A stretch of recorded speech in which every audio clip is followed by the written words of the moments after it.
Mass Maharaj Raviteja మేనల్లుడు అవినాష్ వర్మ హీరోగా తెరకెక్కిన మూవీ జగమెరిగిన సత్యం. తిరుపతి పాలే దర్శకత్వంలో తెరకెక్కిన జగమెరిగిన సత్యం మూవీకి సురేష్ బొబ్బిలి సంగీతం అందించారు.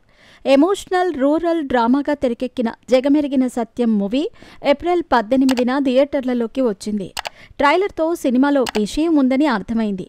మరి రవితేజ మేనల్లుడు అవినాష్ ఎంట్రీ మూవీ జగమెరిగిన సత్యం ఎలా ఉందో ఈ వీడియో ద్వారా తెలుసుకునే ప్రయత్నం చేద్దాం. ముందుగా కథ విషయానికొస్తే, తెలంగాణలోని ఒక చిన్న ఊర్లో సత్యం అనే యువకుడు జీవిస్తున్న జీవితం ఆధారంగా కథ సాగుతుంది. అతని జీవితం సాదాసీదాగా కనిపించిన లోతుల్లో ఆత్మవిశ్వాసం, ప్రేమ, బాధ, త్యాగం మిళితమై ఉంటాయి. సత్యం కథ కేవలం ఒక వ్యక్తి గాథ కాదు, అది ఒక ఊరి జీవితం, ఒక భూమి మనసు. సత్యం చుట్టూ నడిచే పాత్రలన్నీ మనం ఎక్కడో ఓ మూల చూసినట్టే ఉంటాయి.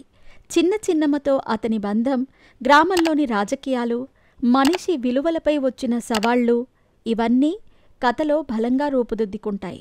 ఇక ఫస్ట్ హాఫ్ హైలైట్స్ విషయానికొస్తే కనుక, ప్రతి సీన్లోనూ ఊరి వాతావరణం, భాష, ఆచారాలు చూపించిన విధానం తెలంగాణ మట్టికి ఉన్న వాసనని తెలియచేస్తాయి. అలాగే చిన్న చిన్న సన్నివేశాల్లోనూ హృదయాన్ని తాకే భావోద్వేగం ఎమోషనల్గా టచ్ అవుతుంది. సహజమైన పల్లె హాస్యం ఫస్ట్ హాఫ్కి హైలైట్గా నిలుస్తుంది. ఇక సెకండ్ హాఫ్ విషయానికొస్తే, ఇక్కడ కథ మరింత ఎమోషనల్ మలుపు తీసుకుంటుంది. సత్యం జీవితంలో వచ్చిన తిరుగుబాటు, తాను నిలిచిన విలువలు, చివరికి ఊరిని ఒక కొత్త దిశలో తీసుకెళ్లే అతని కృషి అద్భుతంగా తెరకెక్కించారు. క్లైమాక్స్లో వచ్చే ఎమోషనల్ హై పాయింట్ సినిమాకు హృదయం లాంటి భాగం. సత్యం ఏడ్చినప్పుడు థియేటర్లో ప్రతి ఒక్కరూ మనసులోనైనా ఏడుస్తారు.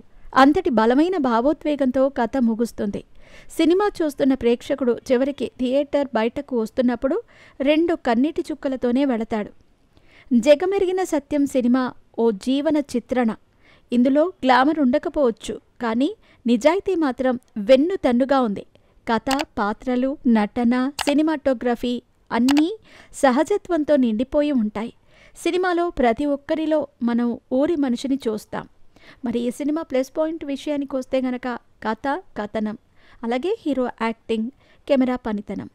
మైనస్ పాయింట్స్: కథ సాగదీత, పూర్తి స్థాయిలో కథను చూపించలేకపోవటం, హీరో క్యారెక్టర్ తప్పి మిగిలిన పాత్రలను పండించలేకపోవటం. చివరిగా చెప్పేదేంటంటే, రవితేజ మేనల్లుడు అవినాష్కు ఇది తొలి సినిమా అయినా ఎక్కడా తడబడకుండా మెప్పించాడు. సురేష్ బొబ్బిలి సంగీతం, అలాగే నేపథ్య సంగీతం సినిమాకు ప్రధాన బలం. సినిమాటోగ్రఫీ చక్కగా కుదిరింది. గ్రామీణ వాతావరణంలోని అందాలను బాగా చిత్రీకరించారు. నిర్మాణ విలువలు బాగున్నాయి. ఖర్చుకు వెనుకాడకుండా నిర్మించారు. ఓవరాల్గా జనాలు మెచ్చే జగమెరిగిన సత్యం ఒకసారి చూడొచ్చు.